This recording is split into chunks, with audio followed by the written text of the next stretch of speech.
आप सभी शुभचिंतकों, मित्रों, संत महापुरुषों को मेरा प्रणाम, नमस्कार, धन्यवाद। कैसे हैं आप? आपके दर्शन करके मन को जो सुकून मिलता है, दास उसे शब्दों में व्यक्त नहीं कर सकता, शब्दों में बयां नहीं कर सकता। आज मैं फिर लाइव आया हूँ मिशन मार्ग के बैनर तले।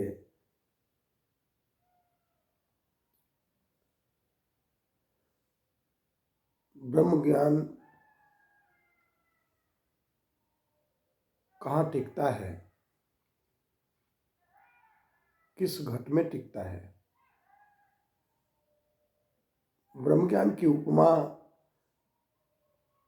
शेरनी के दूध के समान दी गई है। शेरनी के दूध में गुण है कि शेरनी के दूध को अगर मिट्टी के पात्र में रख दो तो सूख जाएगा, चांदी के पात्र में रख दो तो चांदी का पात्र फट जाएगा।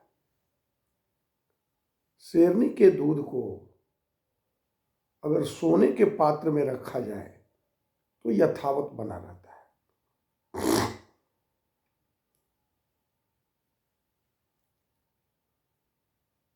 वैसे ही ब्रह्म ज्ञान पांचवें प्रण में सतगुरु ने हमें मना किया कि बिना गुरु आज्ञा के ब्रह्म ज्ञान नहीं देना।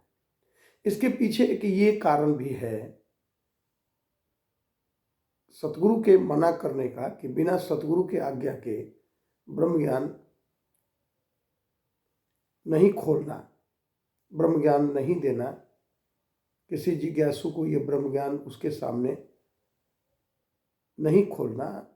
उसके पीछे आशय यही है कि जब इंसान सतगुरु के सन्मुख होता है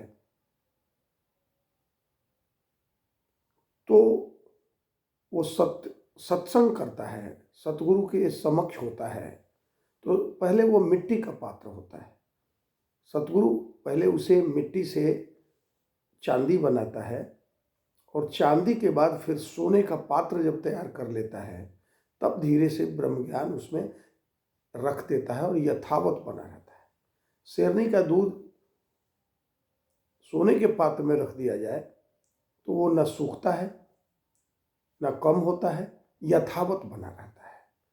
उसी तरह जब मिट्टी से चांदी, पहले डोल ड्रम की स्थिति में इंसान ना पहुंचे इसलिए मिट्टी से चांदी और चांदी से फिर सोने के पात्र बना करके, मतलब इतनी दृढ़ता और आत्मविश्वास जगा देता है।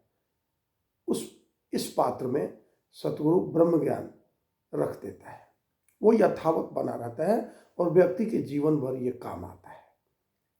वो सत्संग, सेवा, सुमिरन का हिस्सा बन जाता है, सतगुरु के चरणों में अपने जीवन को समर्पित कर देता है। इसीलिए बताया गया कि शेरनी के दूध में जो ये गुण है कि वो मिट्टी के पात्र में नहीं ठहर सकती। चांदी के पात्र में रखते ही चांदी का पात्र दो भाग में विभक्त हो जाता है, फट जाता है, लेकिन सोने के पात्र में उसे रखा जाए तो यथावत रहता है। इसलिए ब्रह्म ज्ञान को शेरनी के दूध से उपमा दी गई है, शेरनी के दूध के समान बताया गया। कैसा लगा ये प्रेरक प्रसंग? अगर आप जी को ये प्रेरक प्रसंग अच्छा लगा हो तो मिशन मार्ग को लाइक करें, कमेंट करें, सब्सक्राइब करना नहीं भूलें। फिर अगले एपिसोड में आपके इसी रूप में दर्शन करूँगा।